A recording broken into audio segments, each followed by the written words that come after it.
Okay, this is gonna be my league start. It's only gonna go up to maps, right? I'm not gonna gear it. This is pretty much how I look at things and where I find builds. I've been looking at Galvanic Arrow in the past. Was looking at maybe triggering cast of critical or other options with it. And one of the things I noticed from that was that there is this mastery for 15% more projectile speed, which is a pretty big deal for Galvanic Arrow because your AoE scales with your projectile speed. And now there's going to be a bow mastery, which allows your projectile speed things to apply to your bow damage. This is 15% more damage? That seems fair. So let's go with it. Um, attack speed, because it's just nicer in the long run. Ballistics, because it's projectile speed. Amazing. Pick up aspect of the eagle, more damage. Right there, easy, convenient. Over here for some more attack speed, pick up some more damage. And now we're going to do the first thing that's a little bit weird. We're going to pick up Winter Spirit. And we are going to pick up the 40% physical converted. And what we are looking at here is that we spent 20 points. This is roughly where you're able to pick up Trinity. And lo and behold, we probably, with Herald of Ice, can support Trinity at this point. That's a pretty good support. Trinity is super solid. We might need to add cold to support it, depending on what bow we find. But pretty good. We're gonna pick up the ailment effect. Primeval Force, all solid. Pick up the increased projectile speed, 15% more projectile speed. More, not less. And then we're gonna pick up these bow nodes over here. And then the mastery doesn't exist yet, but we'll just spend whatever mastery for the conversion. What does that conversion give us? Well, this node became 20% increased damage. Pretty good. This node became 30 up to 90% increased damage. Pretty good. This mastery is 15% more damage. Pretty good. Get 20% increased damage here, and an additional 20% increased damage here. That's a lot. This core is amazing. And around this time we can pick up Barrage. Barrage, with the interaction with the Galvanic Arrow, is amazing. If we need to worry about mana, we pick up mana on hit. With Barrage support, we're going to be hitting so many times a second that we don't have to worry about anything anymore. If we're lucky, and we get the new keystone, which gives you more damage, more elemental damage, if your accuracy is higher than your life, pick up Acuity. We're there anyway. But if not, then we'll probably skip Acuity. We have enough accuracy from other sources, I think. Plus, we pick up a bunch of dex nodes. Go for Mark for that. Pick up the new node for the frenzy charges. And we'll pick up the +1 frenzy charge as well, because that's 4% more damage. All pretty good.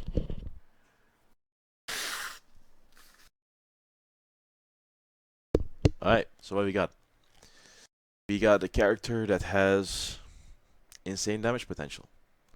This is increased damage, attack speed, increased damage, attack speed, increased damage, attack speed, increased damage, accuracy, and massive attack speed boost. Mastery, which will give us massive amounts of damage with the interaction with the projectile mastery. We'll have a really good AoE, because this is 20% increased AoE for Galvanic Arrow. This is 20%. This is 40%. So we have, instead of an AoE of 1, we have 1.8 plus 15%. We're pretty much the 100% increased AoE. This is gonna play like the way people hope to be able to play. What's that skill? Oh yeah, Lightning Tendrils. This is gonna feel like Lightning Tendrils.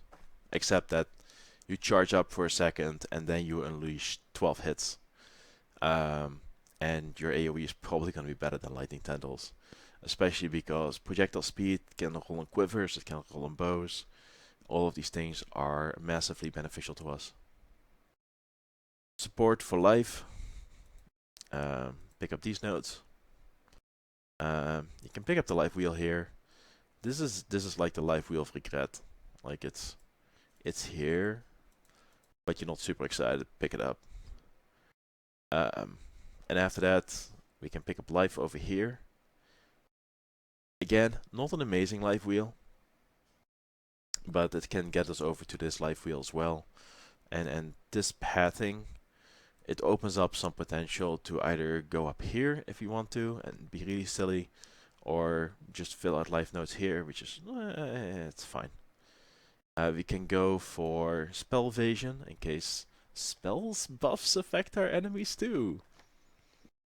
Yeah, there's a shaman in the climb that wants to talk to you, and if you don't watch that fireball, you might go, "What the fuck? That does way more damage than it should." Yeah. By the way, my old Spectre Discharge build might have gotten a 50% damage boost. I don't know. Done that before, so not that interested. So yeah, spell suppression access with Mage Bane, reflexes, pretty easy access to intuition, quick step, and even going for entrench. We could very easily cap our spell suppression if we find that that's necessary. We can fill up more life. Pick up life here in the long run. Harrier. Lots of opportunities to do things. Only thing I really dislike is this 1, 2, 3, 4 travel nodes. This is kind of jank.